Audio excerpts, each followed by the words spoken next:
Terima kasih sudah klik video ini. Tapi jangan lupa guys, klik tombol subscribe karena subscribe itu gratis. Dengan subscribe kamu support channel ini terus untuk upload hampir setiap hari. Ingat, subscribe itu gratis, gak ada ruginya kamu klik tombol subscribe guys. Selamat menonton, enjoy. Hi guys. Hey. Hi. Daddy. Mommy. Aku. Daddy. Mami. Mommy. No. Mommy.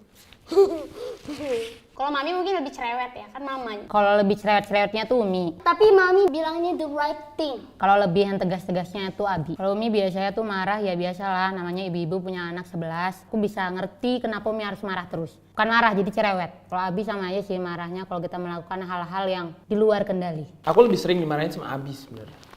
Kalau Umi kayak lebih ngingetin. Karena kan mamah, jadi dua-duanya pasti. It's because mommy always angry for like the tiny stuff like that, like if I take something without permission or like I do something, like tiny stuff. Dua-duanya juga itu bukan marah, tegas. So why you do that to Katan? Mommy do like this too. So why you not sleep? Kayak misalnya bangun lambat, males-malesan, kayak misalnya lagi mager gitu. Kadang-kadang karena I play my phone and not the right time. Tidur telat. Karena yang pasti ya ada salah lah. Mungkin kan marah tanpa salah gitu kan. Kalau Abi, kalau misalnya kita bangun telat, itu pasti marah kan. Atau nggak sholatnya telat. Kalau Umi biasanya yang cerewet-cerewet, misalnya udah disuruh sesuatu tapi lupa ngerjain. Kalau Mami, gua taruh baju sembarangan. Terus kalau disuruh suka lupa. Ya kalau Daddy. Nah marahnya lebih ke lalai yang lebih besar. Soal cowok kan, cowok harus jadi pemimpin. Jadi diarahinnya lebih sering pasti sama Abi. Misalnya aku telat bangun atau telat masak. Abby only get mad at me when I do something very bad, then Abby get mad at me. And like the tiny stuff is my mom, and if the like the big stuff like I did something very bad, my father gets mad. Karena Tata itu kadang suka lupa sholat, lupa sikat gigi, nah itu. Tapi gigi Tata itu putih ya guys. When I do bad stuff, funny stuff. I remember Abby angry to me. I don't know when. It have sprinkles. I like the sparkly stuff go to Katan eye, and then Abby really mad to me, and then. Itu waktu Fatim hilang handphone karena Fatim lalai. Pas aku lagi membuat suatu kesalahan yang besar. Salah satu tuh pernah marahnya di Bandung, lagi di mobil. Terus pernah juga di Eropa, pas lagi di rest areanya. Di rumah juga pernah. Tapi itu marahnya, intinya aku tahu aku yang salah. Jadi aku kayak rela dimarahin. Mungkin emang pas dimarahin tuh kita kayak kesel atau kayak gimana. Tapi ending-endingnya kita tahu gitu tuh salah. Gua nakal ya, jadi sering kok dimarahin. Oh ya, pernah kayak kita lagi di Malaysia. Soleha itu masih umurnya belum sampai setahun. Terus dia tidurkan sama aku, terus aku duluan ke breakfast dan aku lupa aku kunci kamarnya. Jadi dia nangis, tapi akunya masih di breakfast dan orang sebelah nggak bisa buka pintunya. It was when I crossed the road, I just ran. After I almost got hit by the cars. After my father yelled me like a little hard, and I learned how to not do that again. I not remember. I have, but just from my brother and sister. Kayak jarang dihukum, jarang. Mami never punish me. Kameranya diambil. Umi jarang banget menghukum. Ada yang suka menghukum. Fateh, Muntas, tuh semua. Dihukum terus setiap hari. Hukumannya tau nggak apa? Nggak boleh nonton YouTube. Kalau sekarang sih udah enggak, dulu pas kecil-kecil banget. Jadi misalnya kalau Umi marah nggak boleh kemana-mana dulu gitu. Atau ya harus di rumah, harus ngerjain apa gitu. Kalau sekarang tuh ya udah nggak kayak gitu-gitu lagi, nggak ada hukuman-hukuman. Lebih kayak dari diri aja sih sadar. Jadi kayak nangis gitu lah. Pokoknya mereka tuh kan selalu didik kita tuh selalu kayak sesuai umur, sesuai watak. Abi sama Umi jarang menghukum, tapi biasanya kalau lagi marahin tuh lebih marahin ke egonya. Mommy don't punish their kids. Abi Umi itu pengennya kita duluan merasa bersalah sebelum dihukum gitu. Jadi jarang banget terjadi. Walaupun pernah misalnya Umi bilang ntar Umi misalnya ambil handphonenya gitu, but it never happen cause The most important is we have to fix it. My mother and father are not like other parents is because they don't punish so much. They only get mad to us. I don't get really punished from my mother and father. I only get punished from my like brothers or my sisters. Sometimes I take a phone or look to the wall for like 10 minutes and watching the TV and yeah, something like that. Enggak. Biasanya Umi negur. Oh jangan gitu lagi, jangan lagi. Umi and Abi not punish me. I don't know. I don't know. Karena Umi Abi sayang sama Ia. Cause they love me. Karena saya buat salah gitu.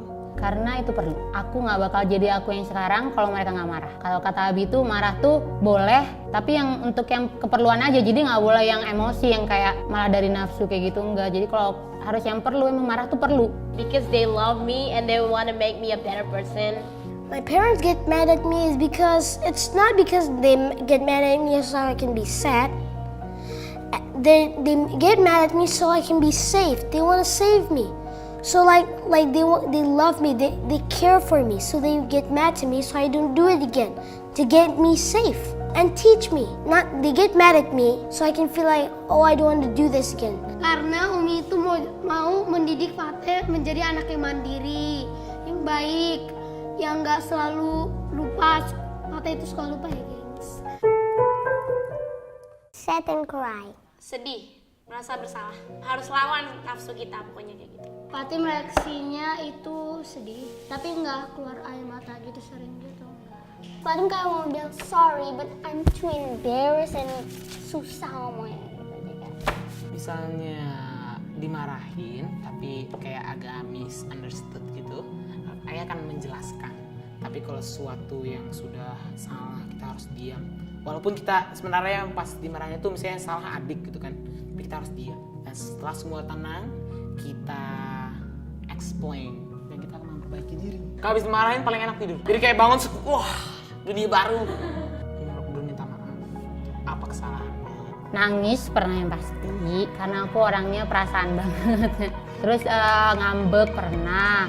Ada juga pernah kayak galau banget juga pernah. Agak ngomong juga, enggak kok gini-gini. Nah itu sebenarnya nggak boleh juga sih, cuman ya kadang terjadi. Tapi kalau udah lebih parah, lebih ke nangis, ngambek, galau, menyendiri. Abi tuh biasanya kalau kita udah nggak bisa menerima marahnya, Abi berhenti. Orang yang dimarahin juga pasti dilihat kuat gak. Kalau nggak kuat, itu nggak bakal dimarahin, paling ditegur dikit. Ada juga kan yang anak yang ditegur dikit udah ngambek, ditegur dikit udah mewek gitu kan. Tapi kalau yang kuat, Abi langsung negurnya tuh langsung to the point. Kalau reaksi aku pasti sedih dan kadang-kadang di dalam hatinya kayak ngelawan gitu. If my father and parents get mad at me, I just stay and listen what when they mad at me. After I think in my mind to not do that again. Sometimes I cry. Pokoknya Fateh waktu itu dimarahin sama Umi dan Fateh langsung minta maaf ke Umi dan Abi dan ke Bang Torik. Crying and some I'm crying and some I'm sad. No. Never. Mommy and Daddy. Nice. Enggak. Abi Umi pokoknya nggak pernah. Never ever. Enggak. Mukul tuh nggak pernah, cuman mukul nafsu itu sering. Jadi kalau kita misalnya dimarahin, Abi selalu ngajarinnya tuh nggak ke fisik marahnya. Jadi marahnya tuh ke nafsu kita yang kayak dikagetin gitu, atau yang di dalam kita tuh dikagetin. Misalnya tuh kayak Abi melempar barang ke lantai yang kuat banget kan, gitu kaget kayak gitu kan. Ya kalau menurut aku kan ya kali anak kecil dipukul gitu atau anak perempuan dipukul. Enggak. Aku nggak pernah dipukul dan aku nggak suka orang yang pukul-pukul. Never. My mother and father never hit me. Nggak pernah. No. Bad me. Enggak pernah. Aku nggak setuju. Pukul itu kasaran. Enggak. Mukul tuh kan gak baik. Yang penting tuh cuman kayak menyadarkan gitu. Dan biasanya pas lagi ditegur itu dalam tuh hatinya ngudumul gitu kan. Itu setan, nafsu. Nah biasanya tuh makanya kita juga suka ngebalas misalnya lagi dimarahin ini. Jadi kita harus melawan nafsu. Enggak. Seperti yang aku bilang tadi, seperti yang aku selalu diajarin, dididik, marah itu bukan ke fisik, tapi ke egonya, ke yang di dalamnya lah, pokoknya ke nafsunya. Jadi nggak harus main fisik. Biasanya kalau fisiknya kena, belum tentu dalamnya juga nerima. Jadi harus yang dalamnya yang dibenerin. Maksudnya dimarahin, yang ditegur tuh dalamnya, bukan di fisik. Menurut aku marah itu perlu. Misalnya tingkat marahnya itu harus udah mukul, itu juga anaknya itu harus udah di ngertiin, udah dikasih bekal, udah dikasih pengetahuan, tepok meja gitu atau pakai intonasi yang lebih menekankan gitu kan. Pokoknya ya kalau menurut aku, untuk kalau dilihat dari seluruh perspektifnya, nggak mukul, nggak boleh mukul. Nggak bener, itu nggak bener. Aku nggak suka lihat orang dipukul-pukul. Nggak boleh lah, nggak setuju. Jadi kalau Abi tuh marah tuh nggak mukul fisik, tapi lebih mukul ego, nafsu kita. Jadi gimana kata-kata dia tuh bisa bikin kita sadar dan kita minta maaf dan kita mau berubah. The thing is, when you get mad, you never need to hit. It's because if you get angry, you don't need to hit people. Tell them to not to do it, but don't do it. Don't do it too hard on them. What are you doing? Do it more lower, but don't do it so low until like please don't do. You must you can't be very hard. You can't be very low. You must be in the middle. That's called push and pull. That's what my mother and father always teach me. No, that's not right. Yes, the good way. Pokoknya kata Abi yang pertama tuh harus kenal dulu sama Tuhan. Love and care. Dengan kasih sayang. Dan different. Jadi selalu tarik ulur dan memperlihatkan, mempraktekkan. Lebih sering praktek daripada cerita-cerita kalau sama orang tua tuh nggak boleh gini ya nak ya, yang gini nggak boleh gini ya, nggak. 100% benar, karena menurut aku itu didikan terbaik yang pernah aku rasakan, yang pernah aku alami, yang pernah aku lihat, yang pernah aku rasakan, yang sampai sekarang aku merasa sangat beruntung karena didikan itu semua. It's all right, perfect, 100%. It's because like my mother and father are not just like a normal parent. They're like the best parents in the world. Every time they get mad at me, it's not even wrong. Not even a quarter of percent that's wrong. It's all right. For my mind, for my heart, and for my everything. Jadi kalau Umi Abi itu ajak Fata ke Tuhan, ajak berkasih sayang. Yes. Dari cara yang aku rasain, aku ngeliat sendiri gimana ya aku ngedidik adik-adik aku, kakak-kakak aku ngeliat sendiri. Menurut aku itu cara yang terbaik untuk melahirkan pribadi-pribadi, generasi yang bercita-cita besar dan berjiwa besar. I love my parents so much. I love you. Of course, they're the best parents in the world. Nobody can replace them. That's my everything. I love them very much. That's because of you. That's not a question. Absolutely, I love them. Pokoknya the love is infinite. Of freaking course. Thank you so much for everything. For everything. I love you so much. I just want to say I love you. Kok nyanyi? Lu mesti kayak gitu dong. I wanna say I love you too. Oke. I love you, Abi. Wait. I love you. I love you. Oh, I miss you. I love them so much. It's because my parents are like the best parents in the world. Like, how can I don't love them? They're the best. I love you. Give me a hug. Perlu dong, perlu. Karena kalau nggak dimarah, itu anak-anak akan ngelunjak. Akan melampaui batas. Ikut situasi, ya, jadi jangan semua situasi marah gitu. Dan ikut juga kondisi, apa perlu marah waktu itu. Iya, kita ke anak-anak ya cenderungnya bertahap. Pertama-tama kan kita negur dulu, negur secara lembut. Kalau dia masih nggak mau denger, kita perlu lebih tegas. Nah, tegas sekali lagi tegas, tapi tidak keras, tegas tuh anak-anak jadi insaf, jadi sadar. Tapi kalau keras yang ada nanti malah jadi benci, jadi dendam. Jadi melawan. Nanti akan berefek kepada selanjutnya ketika dia membesar, akan timbul kekasaran-kekasaran juga dari dia terhadap pihak lain. Kita tidak menyetujui apapun bentuk kekerasan. Karena tangan orang tua itu sangat berbekas kepada anak. Kenapa mesti mukul? Dan mestinya cukup dengan kata-kata yang berhikmah, ya, menusuk ke dalam pikiran dan perasaannya, itu akan lebih merubah dia. Yang kita targetkan apa? Kan bukan pukulannya, bukan sakitnya. Yang kita targetkan dia berubah kan. Badannya bukan raja. Kalau badan yang dipukul, belum tentu dia akan berubah. Tapi kalau hati yang dipukul boleh. Jadi gini, mungkin kita perlu ada 5 tahap. Ya.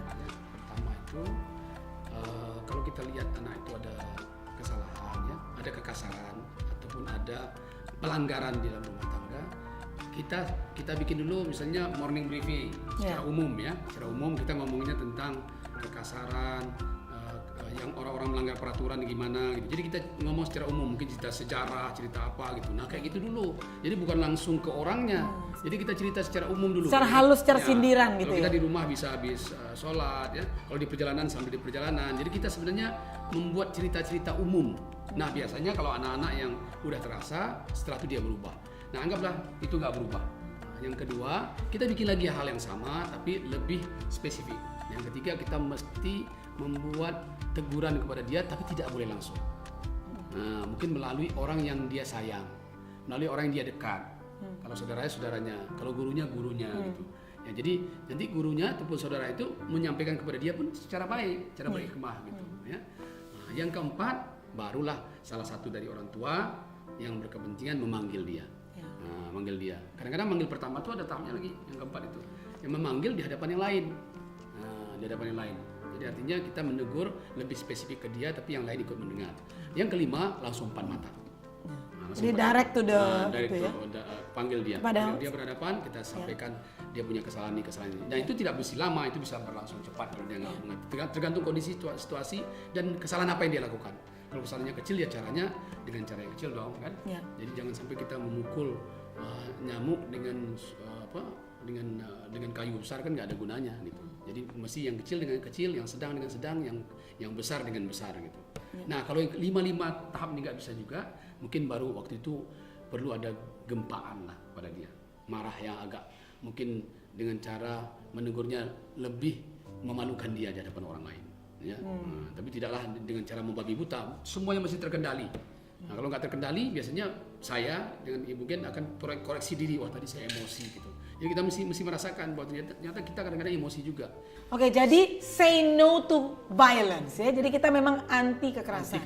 Anti kekasaran. Ya. Nah, ya bukan hanya kekerasan, kekasaran pun nggak boleh. Ya. Nah, karena itu dampaknya besar pada orang lain, apalagi pada anak-anak kecil. Ya. Saya Bu Gen. Saya Pak Halilintar. Mengajak seluruh orang tua di sana, yuk kita sama-sama berantas kekerasan, ya. Ya, dengan kasih sayang. Dengan kasih sayang. Kalau kita memaharahi anak-anak, tidak dengan kekerasan, tidak dengan memukul, ya. Dan kalaupun terjadi, misalnya di antara orang tua terjadi cekcok, jangan terjadi marah-marahan, apalagi aksi kekerasan di depan anak. Karena itu juga akan mempengaruhi jiwa mereka. Ya walaupun sebenarnya di belakang anak-anak juga jangan. Iya, alhamdulillah sih kita nggak ya, Bi. Ya, terjaga sampai Iya. ke akhir hayat. Amin. Gitu ya. Jadi yuk kita juga sama-sama peduli dengan sekeliling kita. Mari kita lihat, kita buka mata kita, buka hati kita. Segala bentuk kekerasan, yuk sama-sama kita basmi.